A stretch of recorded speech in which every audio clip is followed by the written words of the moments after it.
Old school business mentality versus new school business mentality. That's what I wanted to talk about in today's video. In the olden days of the 1980s, before I was born in 91, 30 years ago. But even back then, people had a much different approach to business than they do now. So let's talk about the evolution of old school business minds into new school business minds. The other big thing that we have now that maybe, let's say, our parents didn't have is access to information. I remember hearing a story about my father, in the final days of his business, which was a very successful business for its time. He was selling colored latex gloves. We actually invented the colored latex gloves. So if you go into it like a dentist's office and they have a purple glove, that was my father pioneered that. But he was trying to sell the business, and he thought that he needed to have a nice office. So he bought a nice office, and he was basically trying to sell the company and negotiating basically in the dark. He didn't know what selling a business looked like. He didn't have anyone he could talk to. He didn't have any course that he could follow about this kind of stuff. And the deal didn't go well for him. They ended up in bankruptcy. The business ended up failing and falling apart.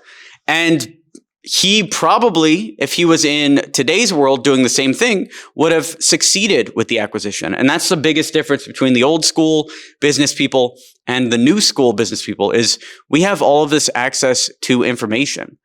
We can talk to or read tweets by or watch YouTube videos by people that have actually done what we want to do, sold businesses, negotiated the exact type of contract terms that we want at such a specific level. If you want to get into real estate and self-storage units, you can just check out Nick Huber on Twitter. If you want to get into SaaS and software as a service, you can just follow Sujin Patel or Guillermo from Lemlist and see an insight into how these people grew their multi-million-dollar companies step by step by step by step with so much visibility into what's going on.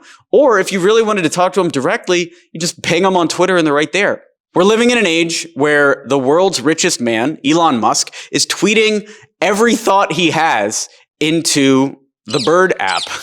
We're living in a world where the former president of the United States got famous by just stream of consciousness onto Twitter and running his whole presidency that way. We have unprecedented access to people in a way that our forefathers never did, or even our regular fathers. Unprecedented access to information of people that are way ahead of us, way more successful than us.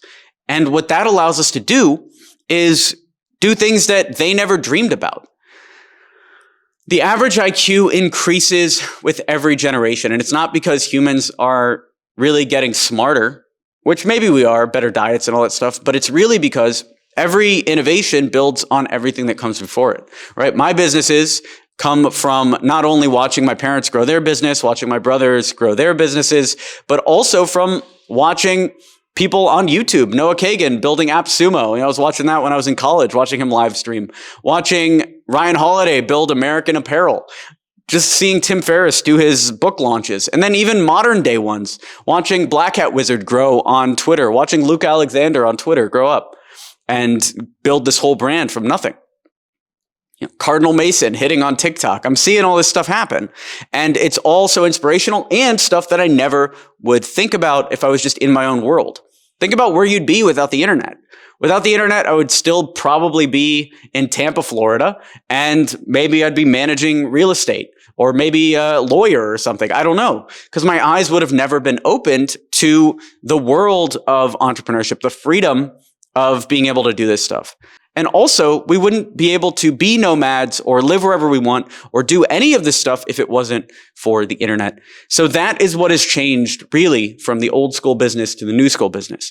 The other big thing that I've seen change is people are a lot more comfortable making a living rather than trying to build an empire. And if we're just shouting people out in this video, there are a lot of creators like Roberto Blake or Pat Flynn that talk about building a sustainable business and monetizing your passion and not having to earn $1 million a month or even $1 million a year in order to be happy.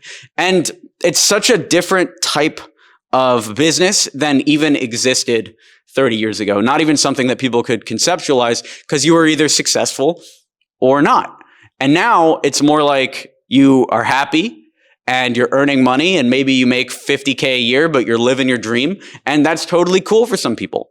And it's just amazing that we've been able to experience all of these different mindsets. And so when I talk about the generations getting smarter than each generation before it, now we've got millions of opinions, millions of minds, billions of minds even thinking about these exact same concepts. And so our lives are getting better because of it.